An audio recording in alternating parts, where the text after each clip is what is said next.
नमस्कार welcome to Odisha job informer 2.0 तो आसीगला आपणक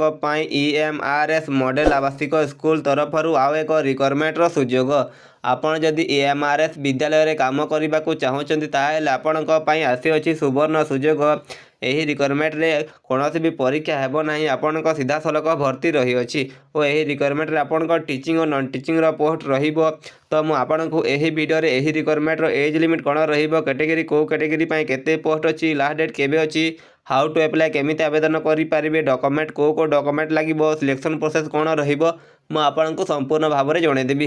EMRS रिक्वायरमेंट 2025 रो डिटेल गुडी को देखिबा को गले ऑर्गेनाइजेशन नेम टी रहिबो आपन को Eklavya model residential school EMRS तरफ पोस्ट नेम आपन को आर्ट टीचर रही अच्छी म्यूजिक टीचर रही अच्छी और physical education teacher PET teacher post रही अच्छी। टोटाल वैकेंसी आपन को 3टी रही अच्छी। क्वालिफिकेशन आपन मिनिमम ग्रेजुएशन टे कंप्लीट करथिबे जे कोनोसी रिकग्नाइजेशन बोर्ड किंबा यूनिवर्सिटी रु ताहेले आपन आवेदन करि पारिबे। सिलेक्शन प्रोसेस आपन को वाक इन इंटरव्यू रही आपन जाई कि सीधा सलक इंटरव्यू टी देखि सिलेक्शन टी नै पारिबे और आपन को इंटरव्यू डेट हैला आपन को 30 डिसेंबर 2025 दिन आपन को इंटरव्यू टी रही अछि। जॉब लोकेशन आपन को EMRS आपन को जो EMRS स्कूल अछि सेहितरे आपन को जॉब लोकेशन टी अछि।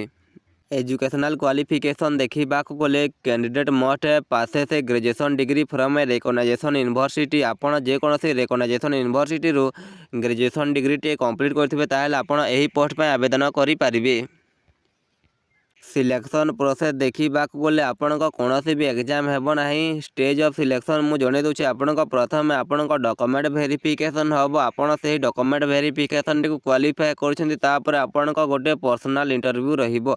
आपन से इंटरव्यू टी को क्वालिफाई कर सारा पर आपन को गोटे असेसमेंट हम जोटा कि आपन को जो पोस्ट अनुसार आपन आवेदन करथिबे सेही पोस्ट अनुसार आपन को सब्जेक्ट रो नॉलेज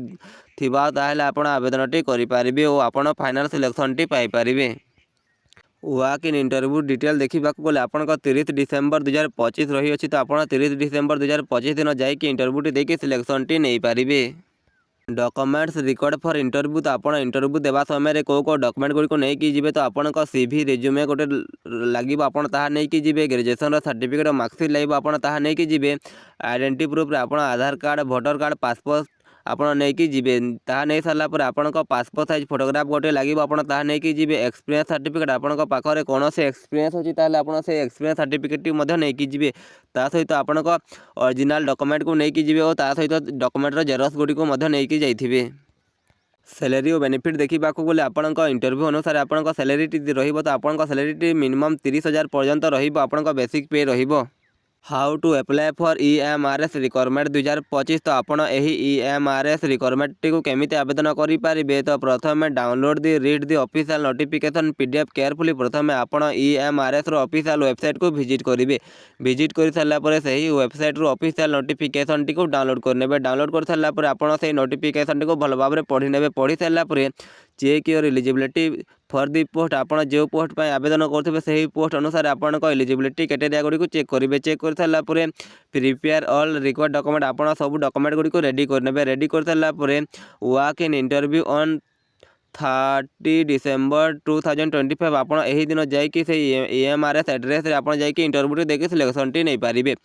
आपन को एही वीडियो रे किछि इन्फॉर्मेशन मिली थो ताले आपन एही वीडियो को लाइक करके आम चैनल को सब्सक्राइब कर देबे एमिति जॉब रिलेटेड वीडियो देखिबा पई।